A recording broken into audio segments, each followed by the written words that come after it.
டேய் அபி, நீ நான் ஒரே கம்பெனியில் வேலை பார்க்குறோம். உனக்கு மாதம் 30,000 தான் சம்பளம், எனக்கு மாதம் 30,000 தான் சம்பளம். ஆனால் நான் ஏகப்பட்ட கடனில் மாட்டி முடிச்சுக்கிட்டு இருக்கேன்டா. நீ மட்டும் கடன் இல்லாமல் வாழ்க்கையில் நிம்மதியாக இருக்க எப்படிடா? மணி, நான் 5 வருஷமா ஒரு 3 விஷயத்தை ஃபாலோ பண்ணிட்டு இருக்கேன்டா. அதனால தான் எந்த ஒரு கடன் பிரச்சனை நான் மாட்டாமல் இருக்கேன். என் கையிலையும் ஒரு 24 லட்ச ரூபா பணம்ன்றது இருக்குது. இன்னும் 5 வருஷத்தில் அது ஒரு 68 லட்சமா ஆயிடும். ஏன் நம்ம விராட் கோலி கூட இதை தான்டா ஃபாலோ பண்ணுறாரு. இதெல்லாம் நம்ம ஃபோன் மூலியமாகவே பண்ணிக்கலாம். என்னடா சொல்கிற? அப்போ அந்த 3 விஷயத்தை என்னன்னு சொல்லி நானும் பண்ணுவேன்ல. சொல்கிறேன்டா மணி, கவனமாக கேட்டுக்க. எல்லாரும் பண்ணுற மொதல் தப்பு என்னன்னா சேலரி வந்த உடனே என்னென்ன செலவுகள்லாம் இருக்கோ அந்த செலவுகள்லாம் பண்ணிவிட்டு அதெல்லாம் போக மிச்சம் எதனாச்சும் காசு மந்த் எண்டில் இருந்துச்சுன்னா அதை சேவிங்ஸ்ன்றது பண்ணுவாங்க. எல்லாரும் பண்ணுற பெரிய தப்பு இதுதான். இந்த தப்பை நான் பண்ணவே மாட்டேன். சேலரி வந்த உடனே ஒரு 5,000 ரூபாய் பணத்தை தனியாக எடுத்து வச்சிருவேன். அதுக்கப்புறம் மிச்சம் என்ன பணம் இருக்கோ அதை தான் செலவு பண்ணுவேன். நான் தனியாக எடுத்து வச்சேன்னு சொன்னேன் பார்த்தியா, அதில் கையே வைக்க மாட்டேன். அப்படி நான் தனியாக எடுத்து வச்ச பணம் தான் இன்னைக்கு எனக்கு 24 லட்ச ரூபா சம்பாரிச்சு கொடுத்துருக்கு. இன்னமும் சம்பாரிச்சு கொடுக்கும். ஏய் நிறுத்துறா. நான் ஒன்றை மாதிரி சம்பளம் வந்த உடனே சேவிங்ஸுக்கு தனியாக பணத்தை எடுத்து வைக்கலனாலும் மாதம் எனக்கு 3,000 மாத கடைசியில் மிஞ்சுண்டா. அதை நான் பேங்க்கில் போட்டுட்டு தான் வரேன். ஆனால் எனக்கு அதெல்லாம் அவ்வளோ பணம் திரும்ப கிடைக்கவே இல்லையே. நீ என்ன பண்ண உனக்கு இவ்வளோ பணம் திரும்ப கிடைக்குது? அது என்னன்னு சொல்கிறேன்டா மணி. அதுக்கு முன்னாடி எல்லாரும் பண்ணுற 2வது தப்பு என்னன்றது தெரிஞ்சுக்க. மல்டிபிள் இன்கம் சோர்ஸை கிரியேட் பண்ணாமல் இருக்குது. நிறைய பேர் சிங்கிள் இன்கம் சோர்ஸில் தான் வாழ்வாங்க. அப்படி இருந்தால் கடைசி வரைக்கும் நம்மளால் ஃபினான்ஷியல் ஃப்ரீடமாக இருக்கவே முடியாது. இப்போ விராட் கோலி எல்லாருக்குமே தெரியும் அவர் எப்படிலாம் பணன்றதை சம்பாதிக்கிறாரு. அவர் சம்பாதிச்ச பணத்தை எப்படி மேற்கொண்டு அவருக்காக சம்பாதிக்க வைக்கிறான்ற விஷயம்லாம் உனக்கு தெரியுமா? இப்போ விராட் கோலி கிரிக்கெட் ப்ளே பண்ணுறது மூலிமா அதுலேருந்து கொஞ்சம் பணன்றது சம்பாதிக்கிறாரு. அதே மாதிரி பிராண்ட் என்டோர்ஸ்மெண்ட் லைக் இந்த பூமா, அவுடி, மிந்த்ரா, ப்ளூ ஸ்டார் இதுக்கெல்லாம் ஆட் பண்ணி அது மூலியமாகவும் பணன்றது சம்பாதிக்கிறாரு. அடுத்ததாக சோஷியல் மீடியா மூலமாக அதாவது ஒரு போஸ்ட் போடுறது மூலியமாக கொலாபரேஷன் பண்ணுறது மூலிமா அது மூலியமாக பணன்றதுலாம் சம்பாதிக்கிறாரு. இப்படி அவர் சம்பாதிச்சு வச்ச பணத்தை எல்லாமே சும்மா பேங்க்கில் போட்டு வைக்காம பிஸ்னஸில் இன்வெஸ்ட் பண்ணுறாரு. 1-8 கிளாத்திங் அண்ட் லைஃப் ஸ்டைல் சொல்லி இந்த ஷூஸ், ஆக்சசரிஸ் இந்த மாதிரி விஷயங்கள்லாம் பண்ணுறாரு. அதே மாதிரி 1-8 ரெஸ்டாரண்ட் சொல்லி அதுலேயே பார்த்தோன்னா ஒரு பிஸ்னஸ்ன்றது பண்ணுறாரு. கடைசி சின்ன சின்ன ஸ்டார்ட் அப் கம்பெனிலாம் பார்த்தோன்னா இன்வெஸ்ட்மெண்ட் பண்ணுறாரு. டேய், அவர் கோடிக்கணக்கில் பணம் வச்சிருக்காரு, ஏகப்பட்ட பிஸ்னஸ் பண்ணுவார். நான் மாதம் 4,000 சேர்த்து வச்சுக்கிட்டு இருக்கேன்டா. அது மட்டும் இல்லாமல் அவர் பிஸ்னஸ் பண்ணுறா இருந்தா அதுக்குன்னு தனியாக பார்த்துக்கிற ஒரு ஆள் வச்சிருப்பாரு. அவரே பார்த்துட்டு இருக்க மாட்டார். நான் இப்போ இருக்கிற வேலையே பார்த்துக்கிட்டு டைம் இல்லை தனியாக ஒரு பிஸ்னஸ் ஆரம்பித்து எப்படா பார்த்துக்க முடியும்? நீ சொல்கிற விஷயம்லாம் கரெக்டாக தானே மணி. இப்போ என்னை எடுத்துட்டா கூட நான் செய்கிற வேலைக்கு பார்த்தீங்கன்னா என்னோட நேரம் எல்லாமே போயிடுது. என்னால் ஒரு புதுசாக ஒரு பிஸ்னஸ் ஸ்டார்ட் பண்ணி அதில் நேரம் தனியாலாம் போட முடியாது. இப்போ ஒரு கம்பெனி ஓனர்ன்றது இருக்காரு. அவர் என்ன பண்ணுறாருன்னா, எனக்கு கொஞ்சம் பணம்ன்றது தேவைப்படுது, அது இருந்துன்னா என் கம்பெனி சக்ஸஸ்ஃபுல்லாக நான் நடத்திடுவேன். அப்படி நடத்தி அதில் என்னாச்சும் ப்ராஃபிட் இருந்ததுன்னா அதோட ஷேர்ன்றது கொடுத்துறேன். இதுக்காக நீங்கள் எந்த ஒரு வேலையும் செய்ய வேணாம், எனக்கு பணம் கொடுத்தா மட்டும் போதும், ப்ராஃபிட்டில் உங்களுக்கு ஷேர் கொடுத்துறேன் அப்படின்னு சொன்னால் எப்படி இருக்கும்? டே அபி, இப்படிலாம் யாரா பண்ணுவா? அப்பெல்லாம் இருந்தால் தாராளமாக பணத்தை கொடுத்துடலாமே. அப்படி ஒரு இடம் தான் ஷேர் மார்க்கெட் மணி. இங்கே நம்மளோட பணத்தை கொடுத்து ஒரு கம்பெனியோட ஷேரை வாங்கி அதோட பாட்டோரம் ஆகிக்கலாம், அதோட ப்ராஃபிட்டில் பங்கும் வாங்கிக்கலாம். என்னோட 5,000 ரூபா பணம் சொன்னல, மைக்ரோசாஃப்ட், கூகுள், டெஸ்லா இந்த மாதிரி கம்பெனிலாம் இன்வெஸ்ட் பண்ணி தான் இன்னைக்கு இவ்வளோ பெருசாக நிற்குது. டேய், ஷேர் மார்க்கெட்டில் பணத்தை போட்டு தான் சொல்லிட்டு இருக்கியா? என் ஃப்ரெண்ட்ஸ் நிறைய பேர் ஷேர் மார்க்கெட்டில் பணம் போட்டுட்ருக்காங்கடா. இந்த 2 வருஷமா வாரம் நடக்குதுல, எல்லாம் லாஸ்ட்டில் போய்ட்டுருக்குன்னு சொல்லிட்டு இருக்காங்க. நீ சொல்கிறதுலாம் கரெக்டு தான் மணி. லாஸ்ட் 2 வருஷத்தில் நம்ம இந்தியாவோட ஷேர் வேல்யூலாம் -3% பார்த்தோன்னா லாஸ் ஆகிட்டு தான் போயிட்டு இருக்கு. அப்படியே கட் பண்ணி யூஎஸ் பார்த்தோன்னு வச்சுக்கேன், லாஸ்ட் 2 வருஷத்தில் 25% பார்த்தோன்னா ஷேரோட வேல்யூலாம் இன்க்ரீஸ் ஆயிருக்கு. என்னடா சொல்கிற?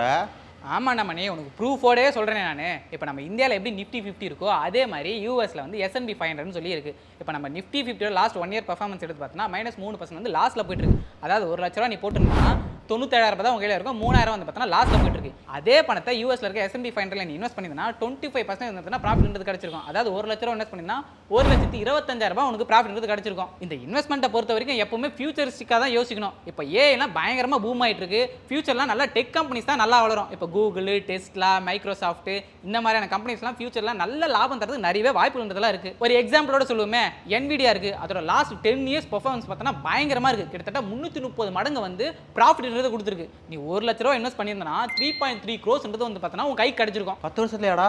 ஆமாண்டா.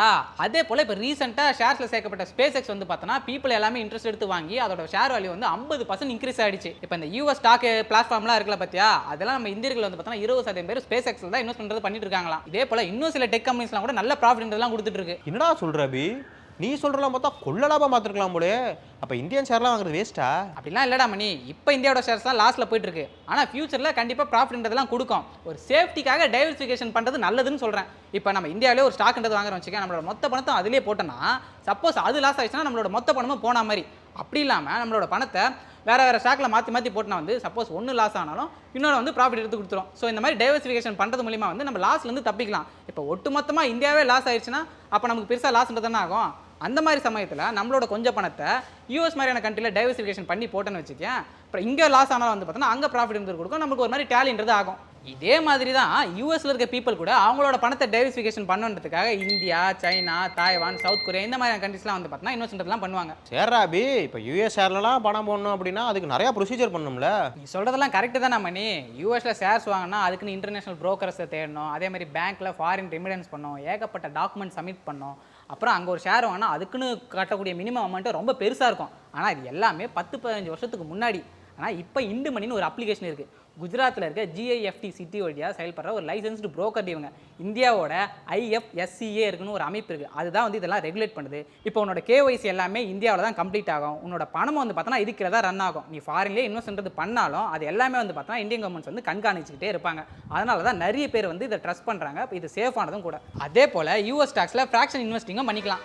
ஃப்ராக்ஷன் இன்வெஸ்டிங்னா மணி இப்போ கூகுள், மைக்ரோசாஃப்ட், டெஸ்லா இந்த மாதிரி கம்பெனியோட ஒரு ஷேரோட வேல்யூ வந்து பார்த்தோன்னா 50,000 இல்லை அதுக்கும் மேலே கூட இருக்கலாம். அவ்வளோ பணத்தை நம்மளால் ஒரேடியாக கொடுத்து வாங்க முடியுமான்னு கேட்டால் வாங்கவே முடியாது, ரொம்பவே கஷ்டம். இதுக்கு ஒரு சொல்யூஷனாக தான் இண்டு மணி என்ன பண்ணுறாங்கன்னா இந்த ஃப்ராக்ஷன் இன்வெஸ்டிங்கிறது கொண்டு வராங்க. அது மூலிமா வந்து 50,000 ரூபாய் ஒரு ஷேரோட வேல்யூ இருக்குனாலும் நீ 100 ரூபாய் கொடுத்து அதுலேருந்து ஒரு சின்ன போர்ஷன்றதை பை பண்ணி வச்சுக்கலாம். அதே மாதிரி தான் வந்து நீ மந்த்லி, வீக்லி அப்படின்னு சொல்லி SIPயும் போட்டுக்கலாம். இது மூலிமா வந்து மார்க்கெட் ஏறினாலும் இறங்கினாலும் வெறும் 500 ரூபாயிலே வந்து பார்த்தா நீ இன்வெஸ்ட் பண்ணி ஷேர்ஸ்ன்றதெல்லாம் வாங்கிக்கலாம். அதே போல் அப்புறம் செமிகண்டக்டர் வளர்ச்சினால பயங்கரமாக முன்னேறிட்டு இருக்க சவுத் கொரியா, தைவான் இந்த மாதிரியான நாடுகளோட ஷேர் மார்க்கெட்டை ட்ராக் பண்ணுற US குளோபல் ETF இன்வெஸ்ட் பண்ணிக்கலாம். அதே போல் யூஎஸ்ல இன்வெஸ்ட் பண்ணுறது மூலிமா இன்னொரு பெனிஃபிட்டும் இருக்குது. அது என்னன்னா வந்து டாலர் அப்ரிசியேஷன். இப்போ என்ன ஒரு 2 வருஷத்துக்கு முன்னாடி நம்ம இந்தியன் ரூபியோட வேல்யூ வந்து பார்த்தோன்னா 84 ரூபா இருந்துச்சா ஒரு டாலரு. இப்போ வந்து பார்த்தோன்னா ஒரு டாலரோட வேல்யூ இங்கே எவ்வளோ வந்து 94 ரூபா, கிட்டத்தட்ட 10 ரூபா வந்து பார்த்தோன்னா வேல்யூ வந்து இன்க்ரீஸ் ஆயிருக்கு. இப்போ நீ யூஎஸ்ல இன்வெஸ்ட் பண்ணும்போது உன்னோட டாலர் வேல்யூ இன்க்ரீஸ் ஆகும்போது அது மூலிமா உனக்கு ப்ராஃபிட்ன்றது கிடைக்கும். அப்புறம் US ஸ்டாக்ஸோட டாக்ஸ் பில்லிங்கை வந்து ரெடிமேட்டாக இவங்களே ரெடி பண்ணி கொடுத்துருவாங்க. இது ரொம்ப ஈஸியாக முடிஞ்சிடும், எந்த ஒரு எரரும் நடக்காது. இந்த INDmoney app Play Store அப்புறம் ஆப் ஸ்டோர் இது ரெண்டுத்துலையுமே அவைலபிளாக இருக்குது. அதில் டவுன்லோட் பண்ணிவிட்டு உன்னோட ஃபோன் நம்பரை வந்து பார்த்தீங்கன்னா யூஸ் பண்ணி சைன் அப் பண்ணிக்கலாம். அதுக்கப்புறம் OTP வெரிஃபிகேஷன் வரும். அதை வெரிஃபை பண்ணதுக்கப்புறம் உன்னோட Aadhaar card, PAN card, bank டீடைல்ஸ்லாம் கொடுத்து லிங்க் பண்ணிட்டுனா KYC கம்ப்ளீட் ஆகிடும். இதுக்கப்புறம் வந்து நீ இன்வெஸ்ட்மெண்ட் பண்ண ஆரம்பிச்சிக்கலாம். இதுக்கு வந்து இந்த அக்கௌண்ட் ஓப்பன் சார்ஜ், அதுக்கப்புறம் AMC சார்ஜ் இந்த மாதிரி எதுவுமே கிடையாது, எல்லாமே ஃப்ரீ தான். சரி ராபி, இப்போ ப்ளே ஸ்டோரில் போய் இண்டு மணி ஆப்பை டெவலப்மெண்ட் என்னங்கிறத பார்த்துக்கிறேன். ஆரம்பத்தில் ஏதோ 3 தப்புன்னு சொன்னியே, அந்த 3ஆவது தப்பு என்னன்னு சொல்லு. கரெக்டாக பாயிண்ட் வந்த மணி. நான் இப்போ இவ்வளோ நேரமாக இந்த விஷயங்கள்லாம் சொன்னல, இந்த விஷயத்தெல்லாம் காது கொடுத்து கேட்டு இதெல்லாம் எதுவுமே ஃபாலோ பண்ணாமல் போகிறா பார்த்தியா, அதுதான் நீ செய்கிற 3ஆவது தப்பு. அந்த தப்பு மட்டும் பண்ணிடாத, ஒழுங்காக நான் சொன்னதெல்லாம் ஃபாலோ பண்ணு. ஏன்னா மணி நம்மளாம் கஷ்டப்பட்டு உழைச்சிட்டு தான் இருக்கோம். என்ன தான் உழைச்சாலும் வந்து பார்த்தா நாளுக்கு நாள் கஷ்டம் கொடுத்தே கண்டி நிம்மதி கிடைச்ச பாடே இல்லை.